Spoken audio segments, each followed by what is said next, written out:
قعدت ارتب للرحله دي كتير قوي يا جماعه. بلد الجليد والنار is among Earth's most volatile regions. البلد الأحلى والأغرب في العالم.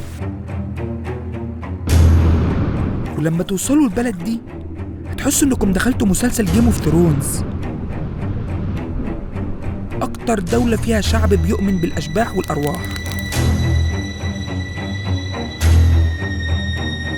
وانا متاكد ان هعمل فيديوهات في ايسلندا محدش عملها لا في العالم ولا في العالم العربي.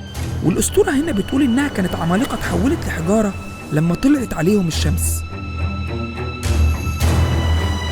والاقي عربيه شرطه واقفالي وتقول لي ممنوع الدخول، فانا وصلت الاريا بس ما وصلتش قريب للبركان.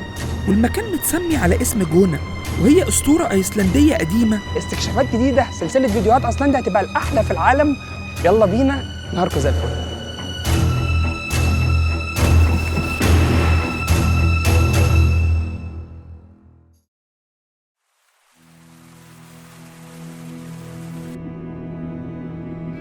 بلد الجليد والنار is among Earth's most volatile regions. البلد الأحلى والأغرب في العالم، وهي أيسلندا.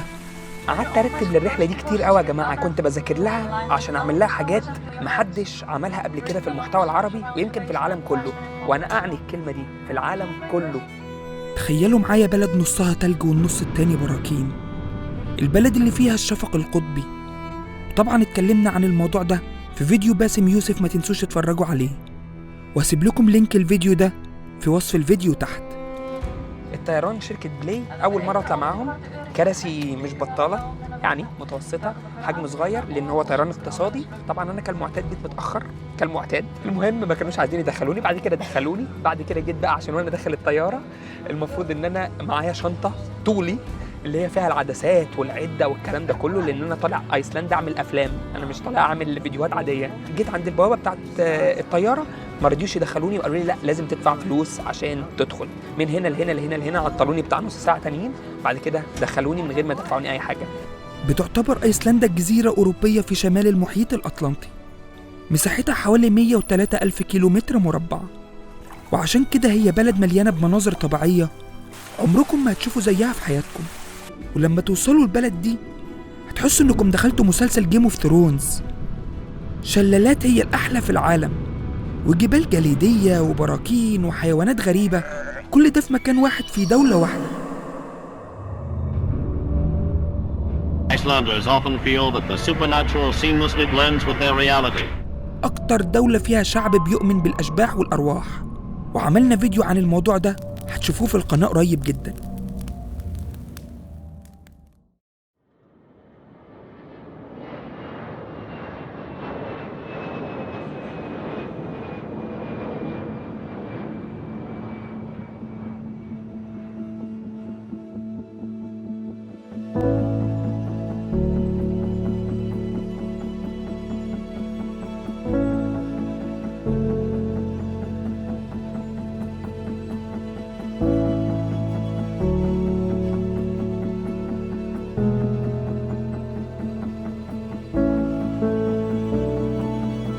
يوم كان متعب بصراحه. انا لسه واصل المطار دلوقتي حالا في ايسلندا ريكيافيك العاصمه، وانا متاكد ان هعمل فيديوهات في ايسلندا محدش عملها لا في العالم ولا في العالم العربي. والسبب في كده ان انا قبل ما اسافر ايسلندا دورت كتير وبحثت كتير وذاكرت كتير الدوله دي عشان اشوف ايه اللي اتصور في ايسلندا، بس للاسف لقيت ان من احلى دول العالم ما اتعملهاش محتوى قوي يليق بيها، فكان لازم اسافر واطلع ايسلندا واصورها تصوير انت هتشوفه.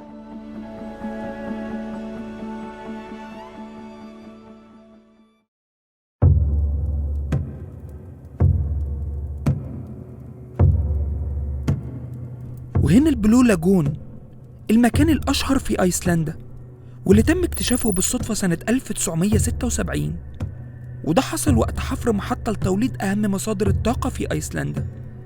والمية هنا هتلاقوها سخنة طول السنة، وده بسبب النشاط البركاني المستمر في الجزيرة.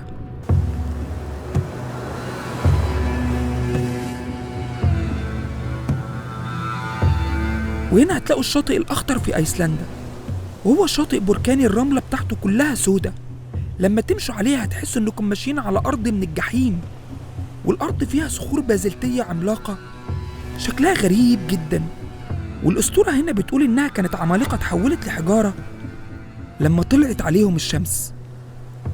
وهتلاقوا في البحر ده أمواج بتتسمى سنيكر ويفز، وهي أمواج خطيرة وقوية جدا بتسحب أي حد يقرب منها. وما كانش ينفع نتكلم عن الشواطئ ونسيب أجمل شاطئ في العالم كله واللي عمركم ما هتشوفوا زيه، بيتسمى بشاطئ الماس، وده بسبب قطع التلج الكبيرة اللي موجودة على الرمل السوداء بتاعته اللي بتشبه الألماس.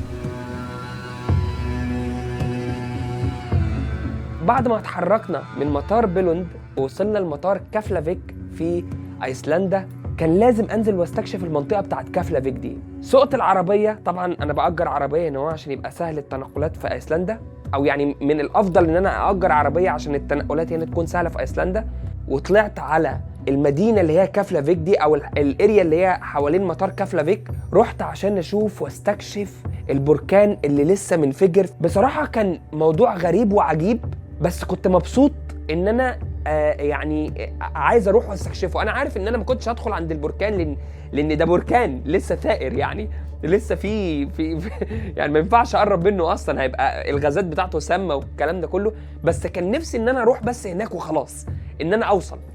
خدت العربيه، اتجهت هناك على البركان، والاقي عربيه شرطه واقفالي وتقول لي ممنوع الدخول. يا جماعه يهديكم يرضيكم، ممنوع الدخول. طبعا كنت زعلان شويه، بس برضو ما كنت زعلان قوي، لان انا مهما كان وصلت هناك مش عارف اوريكم التفاصيل يعني بتاعت البركان. حتى لو كنت طيرت الدرون هناك، الدرون هناك لو طار ممكن يسيح. فالموضوع بالنسبه لي كان اللي هو فضول مش اكتر، ان انا عايز اوصل هناك وخلاص. فانا وصلت الاريا بس ما وصلتش قريب للبركان.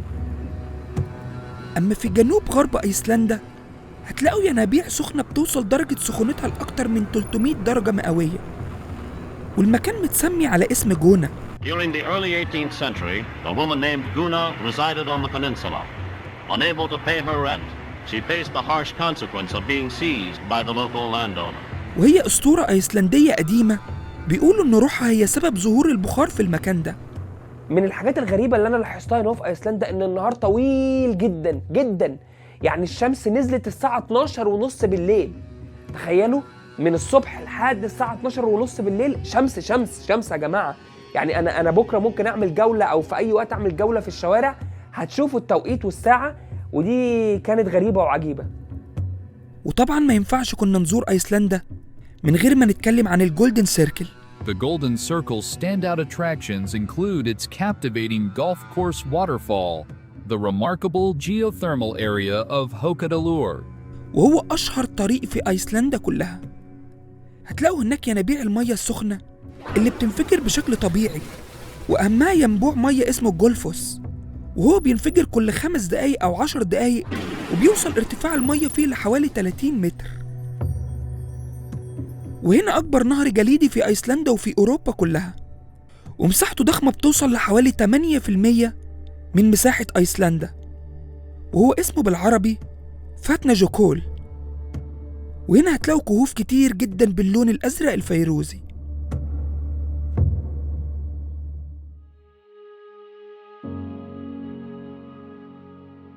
بكرة في رحلة من أهم الرحلات ومن أهم التجارب في العالم كله والعالم العربي.